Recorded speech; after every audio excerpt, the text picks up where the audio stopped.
manufacturers are still championship eligible. So the Cadillac, Acura, Porsche, and BMW all still fighting for that championship title.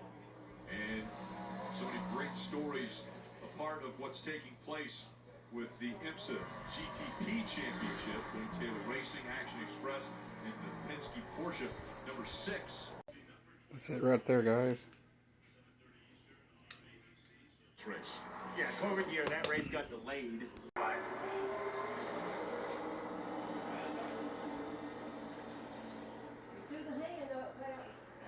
Junior mentioned the pushing on the restarts, and it's happening aggressively here. Yeah, if you're in the lead car, you better hang on, because that second row has been pushing all the way down into turn 1.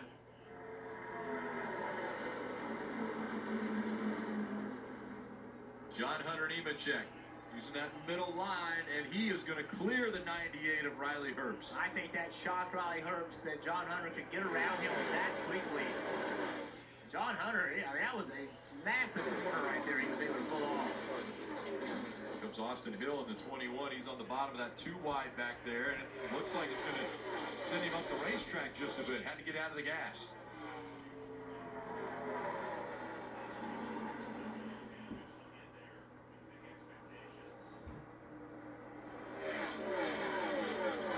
To him, it took that 98 car lap and a half, 2 laps to really understand where the grip was.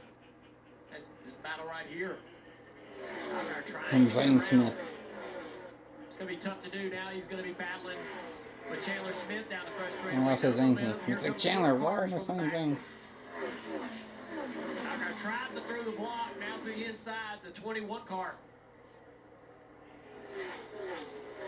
Austin Hill can't quite get the job done. Austin Hill had a great pit stop. We've seen that all year long. They have gotten this 21 team tons of points. How good that pit crew is. They are the best on pit road, period, end of story.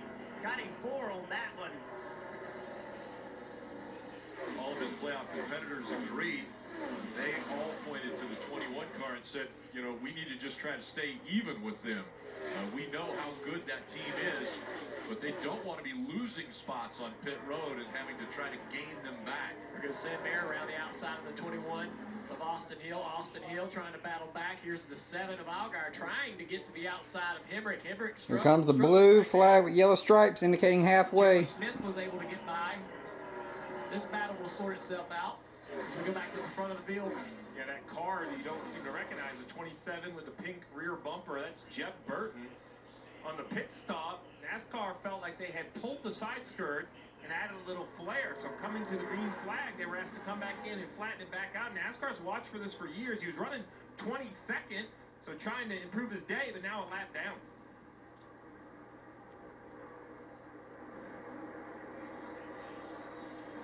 Brandon Jones in the 9, tucked in behind the 21 of Hill.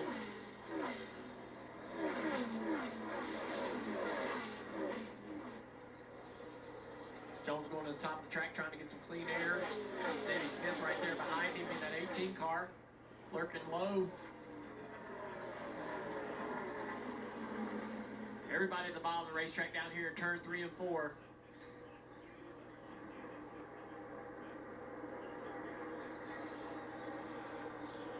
And 18 running nose to tail, and a year from now they'll be teammates. So Brandon Jones behind the 9, and it was announced earlier that Sammy Smith would be going to Junior Motorsports to drive next year for that organization.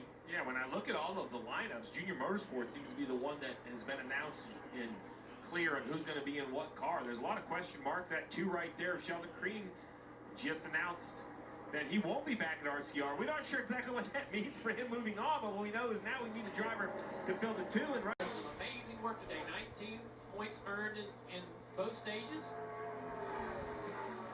I know you want to win and be able to get through, but they've done some awesome work. Josh Berry in this A car racing Maya Snyder, the 19. Maya only has a few races that he runs, but runs the majority of the last 5 races of the year in this Joe Gibbs car. It's got to be hard, you know, to jump in these cars just every now and then, racing against people that race them every week. The 8 car, Josh Berry, Just not the speed we expected today. He's been so good at this racetrack, multiple wins.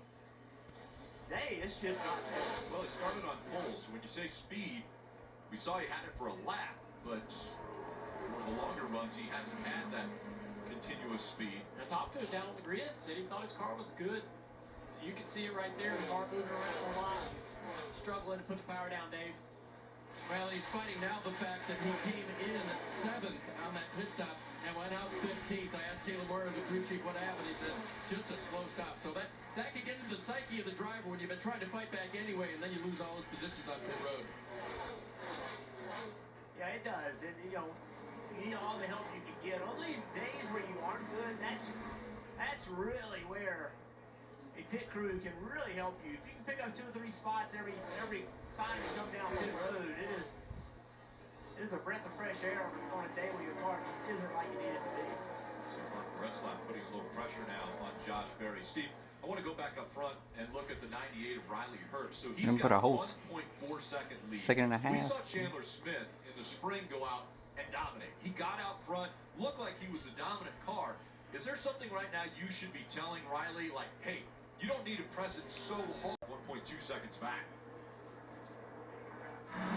Tore the whole rear crush panel out of the car. This is live right now. Yep, Looking down there's on a that tire. right rear tire. Look at that bodywork moving around. We're going to look at a comparison to John Hunter Nemechek above. See how it's all sealed off on that right side for the 20 car? Now Raja is running great in 20th place. I'm impressed by the speed this car has, not only because it's unsealed all through here. Not sure if that's good or bad, but the side force may be going away because of how weak that side is from the contact that he had earlier. But also the heat and the carbon monoxide, the fumes, all of those things are pouring into that race car because the exhaust is right there on that lower right side. Yeah, Raja, you said doing a nice job of these. Race since 2018 Miami. For those who don't know about Ryan's story, he used to drive with a big pharmaceutical sponsor. He is a diabetic, and he had a diabetic medicine on the hood of his car. He used to have a bullseye on the quad, the thigh area of his fire suit, in case he got low blood sugar. His pit crew member was literally trained to give him a shot during the race. I mean, it was In the bullseye. yeah, amazing. And it's great to see Ryan. Who jumps right back in the car and had to go fire off, and he was quick enough to make the show and is racing well. So a lot of, limited practice. $1 prize. Powerball, the official lottery game of NASCAR. And Las Vegas native Riley Herbst is out front. He has led the most laps in a race ever for his career, as he is now led 37 and counting.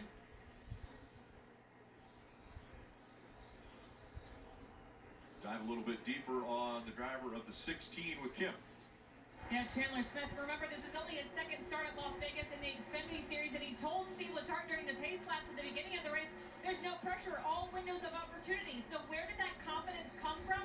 Well, crew chief Bruce Schlicker told me this morning that his performance at Texas recently, where he finished 4th and had such a strong day, just injected him with a lot more confidence than he had during the summer. Right now, overall, just needs to be tighter, Dave. He said that's the only way he feels comfortable running near the high line. Kim, been a bit of a tough day for Austin Hill. Told me before the race he wasn't sure what he'd have, and it hasn't been good. Right in there, the middle of the corner, is their worst problem. It was bad earlier. They made an adjustment. It's not much better. He said, right now, I'm sideways. I need a big adjustment next time down pit road, Marty. Dave Sam Mayer is flirting with the top 5 for the first time all day long, just right behind his teammate Justin Allgaier.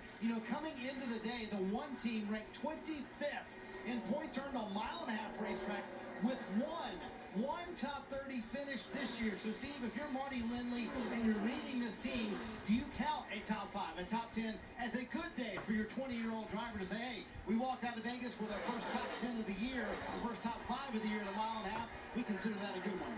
Oh, I think a top 5 is a great day for this young race team. And what I like about Marty Lindley and Sam Mayer and what they're doing is it doesn't sound like they're working on the next 4 races of this year. It seems like they have a much bigger plan all year long. It seems, their patience has built with one another. There's been some criticism, but the veteran on top of the pit box, a longtime racer, is really trying to guide and mold this young race car driver. And you see it with the results. 3 wins already this year, and his win last week I thought was very patient.